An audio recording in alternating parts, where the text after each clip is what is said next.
At first glance, the stage name Bad Bunny presents a fascinating juxtaposition, for the term bad, traditionally weighted with negativity, is paired with bunny, an animal that, in most cultures, evokes innocence, fertility, and gentle nature, creating an intentionally jarring cognitive dissonance. Looking deeper, this name choice reflects several interesting cultural currents. The transformation of bad mirrors a broader pattern of linguistic rebellion, for in Black American culture, bad began shifting meaning in the early 20th century, particularly within the jazz circles, where it became a term of admiration. And this evolution reflects how marginalized communities often reclaim and invert dominant language structures as a form of cultural resistance. Bad Bunny's use connects directly to this tradition, especially relevant as reggaeton itself emerged from marginalized Afro-Caribbean communities. Moreover, in contemporary usage, particularly in music and youth culture, bad has undergone a semantic drift, sometimes meaning its very opposite: impressive, powerful, or admirable, mirroring similar linguistic inversions like sick or wicked, and it is this duality that the artist so cleverly plays with.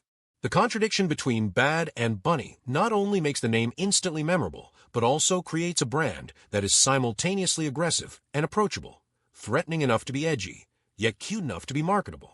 A carefully struck balance that has undeniably helped to drive his mainstream success. The bunny symbol, too, has deep commercial DNA, from Playboy to Energizer to Bugs Bunny, all of them trickster figures that subvert expectations, and Bad Bunny taps into this archetype, while adding new dimensions. His bunny is neither the hypersexual Playboy bunny nor the family-friendly Bugs, but something more complex, sometimes wearing dresses, sometimes wrestling outfits. The bad modifier makes this bunny dangerous rather than cute, yet retains enough playfulness to avoid seeming truly threatening to mainstream audiences. By choosing a traditionally cute, sometimes feminine-associated animal symbol while performing within masculine-coded reggaeton culture, the name subtly challenges gender expectations in Latin music, reflecting Bad Bunny's broader tendency to push against traditional machismo. Indeed, his use of the bunny imagery goes beyond simple gender bending. For in Latin American folklore, rabbits are often clever tricksters who outsmart stronger opponents through wit rather than machismo, and by adopting the symbol, while wearing dresses, painting his nails, and speaking openly about gender equality, Bad Bunny presents masculinity as performance rather than essence. The bad in his name thus becomes almost ironic. He's bad at performing traditional masculinity, and proudly so. And let's not forget, the name works seamlessly in both Spanish and English contexts, reflecting Bad Bunny's role in bridging Latin and mainstream American pop culture. In Spanish markets, bad reads as an English loan word, adding a sense of prestige and international appeal, while still being easily pronounceable for Spanish speakers. Ultimately, the name embodies what theorists call cultural jamming, taking familiar elements like the cute bunny or the English word bad, and recombining them in ways that force audiences to question their most basic assumptions. It isn't simply clever branding. It's a form of artistic intervention that challenges how we think about language, gender, and cultural authenticity. The rise of Bad Bunny itself coincides with broader political and cultural shifts in Puerto Rico and Latin America, increasing rejection of colonial influences, questioning of traditional gender roles, and embrace of new and hybrid cultural forms, and his very name, in this way, becomes a microcosm of these larger movements. The genius of Bad Bunny, as a name, is that it works on all these levels simultaneously, accessible enough for mainstream success, while still containing layers of cultural commentary for those who care to dig deeper, a masterclass in how artistic branding can both reflect and shape cultural conversations. Then there is, consider, for example, his 2022 Met Gala appearance, where he wore a boiler suit with a skirt and styled his hair in a slicked-back bun, for the bunny element of his persona helped to make this gender-fluid fashion statement more digestible for traditional audiences.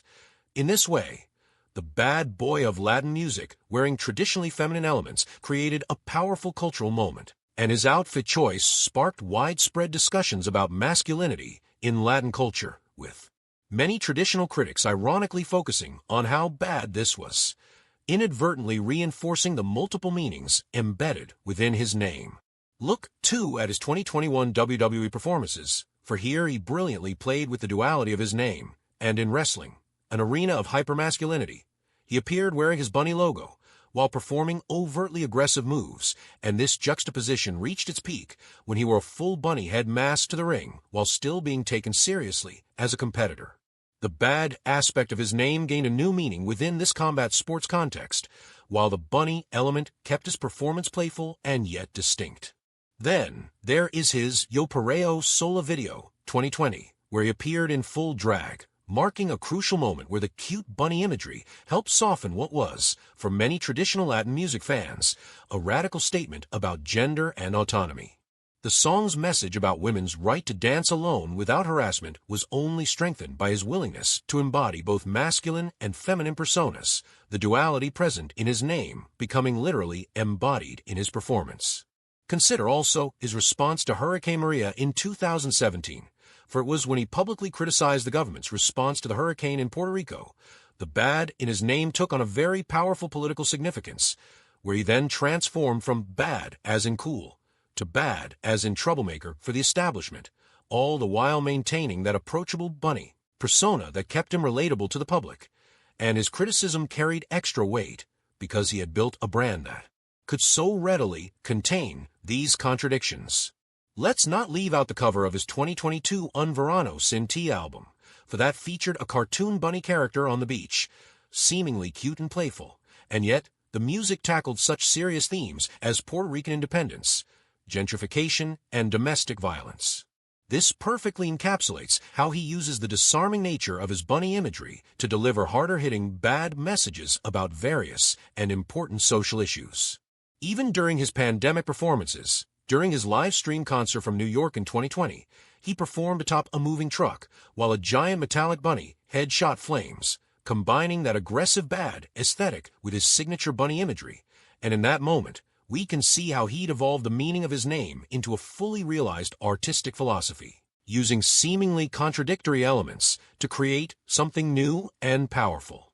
These moments all show how Bad Bunny has strategically deployed different aspects of his name's meaning, depending on the context, sometimes emphasizing the playful bunny to make radical statements more palatable, while at other times leaning into the bad to challenge authority, but always maintaining both elements in a way that makes his cultural interventions uniquely effective.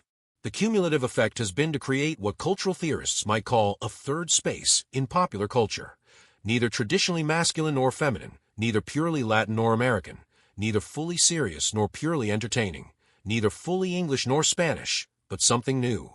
And like Spanglish itself, it represents a hybrid cultural identity. When Spanish speakers say Bad Bunny, they're not just using English words, they are engaging in cultural code switching, a signal of modernity, global connectivity, and a rejection of colonial language purism. And the fact that he kept an English name while performing primarily in Spanish is itself a political statement about language hierarchy and cultural authenticity. This unique space has allowed for new conversations about gender, language, and cultural identity in Latin music and far beyond. And in looking at Bad Bunny's cultural impact, the final and most fascinating evolution may well be how one artist's stage name, a seemingly simple play on words, has become a blueprint for cultural transformation. His rise coincided with, and in many ways helped to catalyze, a moment when Latin music was ready to embrace complexity, masculine vulnerability, linguistic fluidity, and cultural hybridity. What started as a catchy contradiction, the Bad Bunny, the dangerous cute thing, evolved into something akin to a cultural skeleton key, unlocking conversations about gender, power, and identity that had previously been difficult to broach within mainstream Latin culture.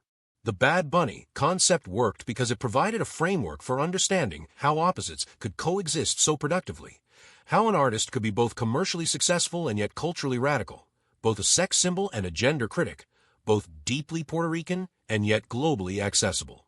In the end, perhaps that's his most profound impact, showing how apparent contradictions, when embraced rather than resolved, can become sources of true cultural power.